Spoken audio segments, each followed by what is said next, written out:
இப்போ சிஎன்சி மிஷினில் இந்த பின்னை வந்து சென்டர் 0 செட் பண்ணோம். இப்போ டயல் இங்கே வந்து செட் பண்ணியிருக்கோம். இப்போ இந்த டயல் வந்து 0 இருக்கா அப்படின்றத நம்ம இப்போ பார்ப்போம். அப்படி இல்லாத பட்சத்தில் அதை எப்படி செட் பண்ணுறதுன்னு சொல்லி இந்த வீடியோவில் நம்ம பார்த்துக்கலாம். அங்கே பாருங்கள், கிட்டத்தட்ட இது வந்து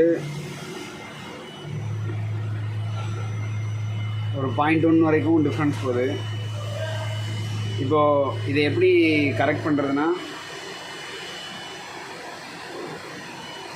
இப்போ இந்த இடத்துக்கிட்ட மேக்ஸிமம் 0.1 கிட்ட வந்து இந்த இடத்துல வந்து ப்ளஸில் இருக்குது. அப்படின்னா இந்த இடத்துல வந்து நம்ம கொஞ்சம் தட்டுனாலே இந்த இடம் சரியாயிடும். அதாவது இந்த இடம் வந்து கொஞ்சம் டவுன் ஆகணும்.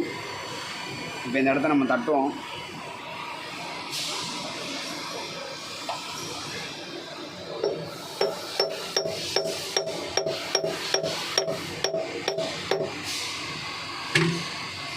இப்போ இதில் ஒரு O5 மட்டும் தான் தட்டியிருக்கேன். தட்டிட்டு இப்போ பார்ப்போம். இங்கே பாருங்கள், இப்போ வந்து இது வந்து 0 வந்துருச்சு.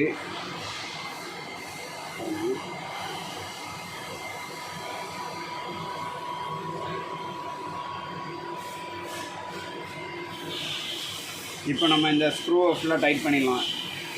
இந்த மாதிரி தான் ஃபிக்ஸரை வந்து டயல் பண்ணணும் சிஎன்சி மிஷினில். கண்டிப்பாக இந்த வீடியோ உங்களுக்கு யூஸ்ஃபுல்லாக இருந்திருக்கும்.